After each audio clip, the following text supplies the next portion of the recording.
ونستغفره ونؤمن به ونتوكل عليه ونعوذ بالله من شرور أنفسنا ومن سيئات أعمالنا من يهده الله فلا مضل له ومن يضلله فلا هادي له ونشهد أن لا إله إلا الله وحده لا شريك له ونشهد أن سيدنا وسندنا ونبينا وشفيعنا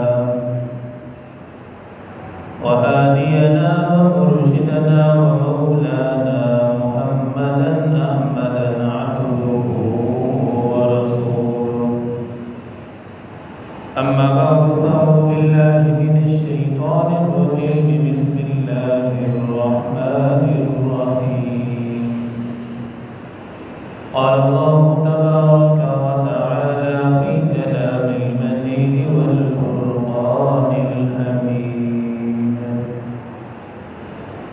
إنما يتقبل الله من المتقين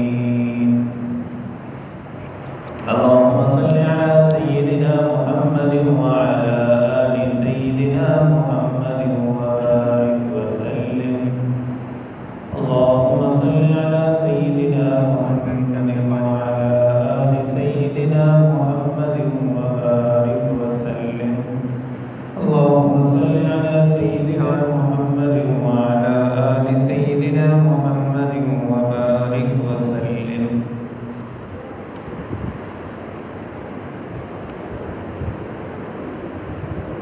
دنیا میں انسان کا جو سب سے قیمتی سرمایہ ہے وہ نیک اعمال ہے۔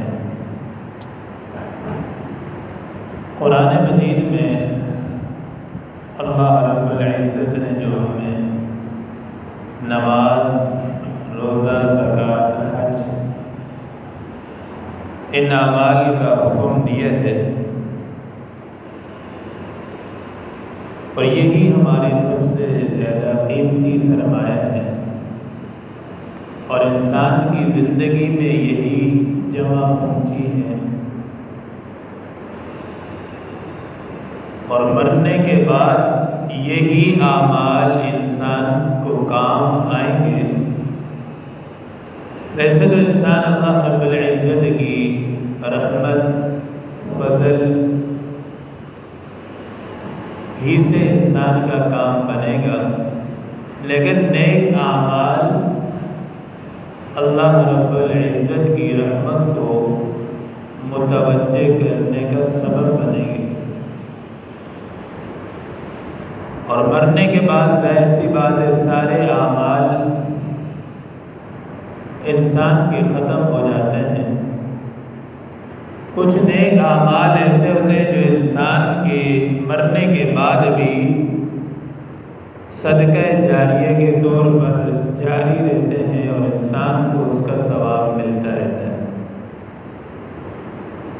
اب ایک تو یہ کہ انسان نیک اعمال کر لے، نیک اعمال کرنے کی فکر کرنی چاہیے، لیکن نیک اعمال کرنے سے بھی زیادہ ضروری یہ ہے کہ نیک اعمال کرنے کے بعد پھر وہ اعمال قبول بھی ہو جائیں۔ اب اگر نیک اعمال کر لیے اللہ رب العزت کے ہاں قبول نہیں ہوئے تو پھر بھی خسارے میں ہیں۔ تو پہلی فکر یہ ہے کہ انسان نیک اعمال کی فکر کرے، پھر نیک اعمال کرنے کے ساتھ ساتھ وہ اعمال اللہ رب العزت کے ہاں قبول ہو جائیں، یہ فکر کرنی بھی ضروری ہے۔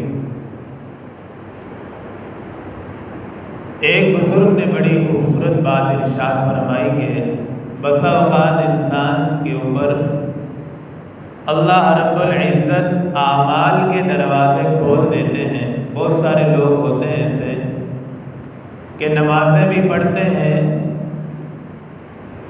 اور تلاوت بھی اچھی ہو رہی ہوتی ہے، کی نمازیں تلاوتیں اللہ رب العزت کے ہاں قبول نہیں ہوتی۔ کئی ایسے بزرگ ہمیں تاریخ میں ملتے ہیں جو اعمال کرنے کے بعد 6 مہینے ان نے خالی دعائیں کی کہ الہ العالمین ہمارے یہ اعمال قبول بھی فرما لیں۔ جو اعمال ہم کر رہے ہیں، نمازیں پڑھ رہے ہیں، نیک اعمال انہیں قبول بھی فرما لیں۔ تو اکثر جب نماز ہم پڑھتے ہیں، نماز کے بعد بھی حدیث مبارکہ میں آتا ہے نماز پڑھنے کے بعد آدمی استغفار پڑھے۔ استغفار پڑھنے کی وجہ یہی ہے تاکہ اس میں جو کمی کوتاہی ہوئی ہو وہ اللہ تعالیٰ ہمیں معاف فرمائے اور ہماری نماز کو اللہ رب العزت قبول فرمائے۔ تو نیک اعمال قبولیت کے لیے کچھ قرآن و حدیث کی روشنی میں کچھ شرائط ہیں، وہ شرائط آدمی پوری کرے تو نیک اعمال قبول ہوں گے۔ تو ہیں تو بہت ساری شرائط، لیکن آج کی مجلس میں 8 شرائط کا تذکرہ ہوگا۔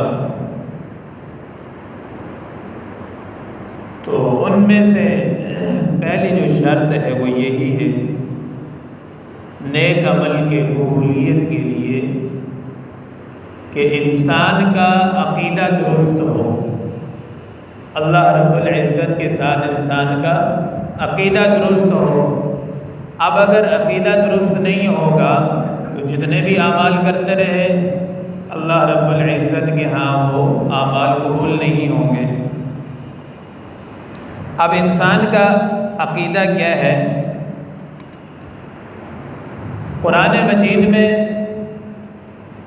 جہاں بھی اللہ رب العزت نے انسان کو حکم دیا کہ نیک اعمال اختیار کرو، اعمال صالحہ کریں، تو اس کے ساتھ ہی اللہ رب العزت نے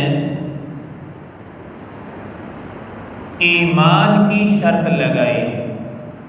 ان الذين آمنوا وعملوا الصالحات كانت لهم جنات الفردوس نزلا۔ تو پہلی شرط کیا لگائی؟ آمنو، ایمان۔ دوسری جگہ ارشاد ہے من عمل صالحا من ذکر او انثى وهو مؤمن فلنحيينه حیاتا طیبہ، کہ نیک اعمال کریں چاہے مرد ہو یا عورت ہو، شرط یہ ہے کہ وہ ایمان والا ہو۔ تو اعمال کی قبولیت کے لیے پہلی جو بنیادی شرط ہے وہ انسان کا ایمان کا ٹھیک ہونا ہے۔ بھائی اللہ رب العزت ہمارے خالق ہیں، مالک ہیں، سمیع ہیں، بصیر ہیں، سننے والے ہیں۔ کوئی بھی ہمیں غمی ملتی ہے، خوشی ملتی ہے، صحت ہے، بیماری ہے، ہر چیز کا اتار چڑھاؤ، رزق، یہ سب اللہ رب العزت کے اختیار میں ہے۔ یہ انسان کا عقیدہ ہونا چاہیے درست، تب اس کی جو ہے اعمال اللہ رب العزت کے دربار میں قبول ہوں گے۔ تو جو پہلی جو شرط ہے اعمال کی قبولیت کے لیے وہ یہی ہے کہ انسان کے عقیدہ درست ہو۔ قرآن مجید میں اللہ رب العزت فرماتے ہیں والعصر ان الانسان لفی خسر الا الذین آمنوا وعملوا الصالحات وتواصوا بالحق وتواصوا بالصبر۔ اللہ رب العزت فرماتے ہیں کہ مجھے زمانے کی قسم ہے ان الانسان لفی خسر، سارے کے سارے انسان خسارے میں، الا الذین آمنوا، مگر وہ لوگ جو ایمان لائے، اس کے بعد اعمال صالحہ کیے، یہ لوگ بچ گئے خسارے سے۔ تو اب یہاں پہلی بھی جو شرط ہے وہ ایمان کی ہے، عقیدے کی ہے کہ عقیدہ درست ہو، پھر اس کے بعد اعمال جو ہے وہ اللہ رب العزت کے ہاں قبول ہوں گے۔ چونکہ آخرت کی کامیابی ناکامی انسان کے اعمال، نامہ اعمال قیامت کے دن دائیں ہاتھ میں ملنا، جتنے بھی شفاعت ہیں سب کا تعلق دار و مدار انسان کے عقیدے کے ساتھ ہے۔ عقیدہ درست ہوگا تو سارے معاملات درست ہوں گے، عقیدہ درست نہیں ہے تو باقی معاملات بھی درست نہیں ہو سکتے۔ تو اعمال کی قبولیت کے لیے جو پہلی شرط ہے وہ یہی ہے کہ انسان کا عقیدہ درست ہو۔ دوسری جو شرط ہے، انسان کے عمل کے اندر اخلاص ہو۔ ہم نماز پڑھ رہے ہیں، نماز کے اندر بھی یہ چیز مد نظر ہونی چاہیے کہ یہ میں کس کے لیے پڑھ رہا ہوں۔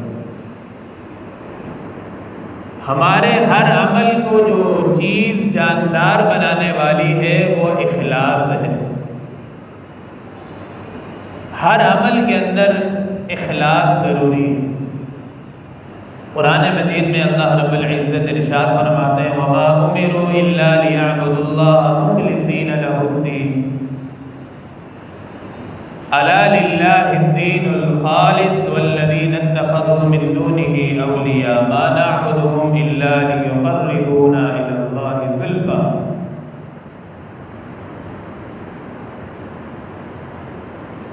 اور حدیث مبارکہ میں حضرت ابو ہریرہ رضی اللہ تعالیٰ عنہ کی روایت ہے مسلم شریف میں، ان اللہ لا ينظر الى صورکم ولا اموالکم ولکن ينظر الى قلوبکم۔ اللہ رب العزت کسی انسان کی نہ صورت کو دیکھتے ہیں، نہ عہدے کو دیکھتے ہیں، نہ منصب کو، نہ خاندان کو۔ اللہ رب العزت کی جو نظر ہوتی ہے وہ انسان کے دل پر ہوتی ہے کہ یہ کس ارادے سے، کس نیت سے اعمال کر رہا ہے۔ تو اللہ رب العزت کی جو ڈائریکٹ نظر ہے وہ دل پر، نیت پر ہوتی ہے۔ نہ شکلوں کو دیکھتے ہیں، نہ صورتوں کو، نہ خاندان والوں کو، نہ کسی کی شخصیت کی طرف۔ یہ چیزیں اللہ رب العزت کے ہاں کوئی معنی نہیں رکھتی کہ کوئی رنگ و نسل کس نسل کا ہے، کس خاندان کا ہے۔ بس یہ ہے کہ اعمال کر رہا ہے، اس کے دل میں کیا ہے۔ قیامت والے دن جو اللہ رب العزت جس دل کو قبول فرمائیں گے وہ دل کون سا ہے؟ یوم لا ينفع مال ولا بنون الا من اتى الله بقلب سلیم۔ صاف ستھرا دل جس میں غیر اللہ کی محبت نہ ہو، غیر اللہ کے لیے کوئی عمل نہ کیا گیا ہو۔ اب دنیا میں ہم جب کوئی سودا خریدتے ہیں یا پھل وغیرہ خریدتے ہیں تو ہمارے دل کی جو چاہت ہوتی ہے وہ یہی ہے کہ بھائی فروٹ داغی نہ ہو، صاف ستھرا ہمیں فروٹ چاہیے۔ جو بھی چیز لیتے ہیں وہ صاف ستھری چیز کو پسند کرتے ہیں۔ تو جب ہم چیز صاف ستھری پسند کرتے ہیں تو بتاؤ اللہ رب العزت ٹوٹا ہوا دل جس میں غیر اللہ کی محبت، جس دل میں دھوکہ فریب ہو، تو اللہ رب العزت اس دل کو کیسے خرید لے؟ اس لیے ہر عمل کے اندر فرماتے ہیں کہ سب سے جو مشکل کام ہے اعمال کر لینا تو آسان ہے، نیت درست کر لینا یہ سب سے مشکل کام ہے، اور اپنے اعمال کے اندر اخلاص پیدا کرنا یہ سب سے مشکل کام ہے۔ ایک حدیث مبارکہ میں مسلم شریف کی بڑی مشہور روایت ہے، حضرت ابو ہریرہ رضی اللہ تعالیٰ عنہ سے روایت ہے کہ قیامت کے دن سب سے پہلے جو جہنم میں جن کو ڈالا جائے گا اس میں ایک عالم، ایک شہید، یہ لوگ ان کو پہلے ڈالا جائے گا جہنم میں۔ شہید کو بلایا جائے گا، اس سے پوچھا جائے گا بتاؤ بھائی تم نے اللہ کے راستے میں جہاد کیا، جہاد کرنا کتنا بڑا کام ہے، اپنی جان کو ہتھیلی میں رکھ کے اللہ کے راستے میں لڑنا کتنا مشکل کام ہے، اور کتنی عظمت فضیلت ہے اللہ رب العزت کے راستے میں لڑنا۔ تو حدیث مبارکہ میں آتا ہے سب سے پہلے شہید کو بلایا جائے گا، پوچھا جائے گا بتاؤ آپ نے اللہ کے راستے میں جہاد کیا اور پوری زندگی لڑتے رہے بڑی جرأت کے ساتھ، بہادری دلیری کے ساتھ، تو اللہ رب العزت اس سے پوچھیں گے بتاؤ آپ نے کس لیے جہاد کیا؟ وہ کہے گا یا اللہ میں نے آپ کی رضا کے لیے، آپ کو راضی کرنے کے لیے جہاد کیا۔ اللہ رب العزت فرمائیں گے نہیں، آپ نے جہاد اس لیے نہیں کیا تھا، آپ نے اس لیے جہاد کیا تھا کہ لوگ آپ کو مجاہد کہیں، دلیر کہیں، جرأت مند کہیں، بڑا مرد کلندر کہیں، بڑا آپ کا نام ہو، اور یہ سب کچھ آپ کو دنیا میں کہا جا چکا، واہ واہ آپ کی دنیا میں سب کچھ ہو چکی، اب حکم ہوگا اس شہید کو لے جاؤ گھسیٹ کر اوندے منہ جہنم میں ڈالو۔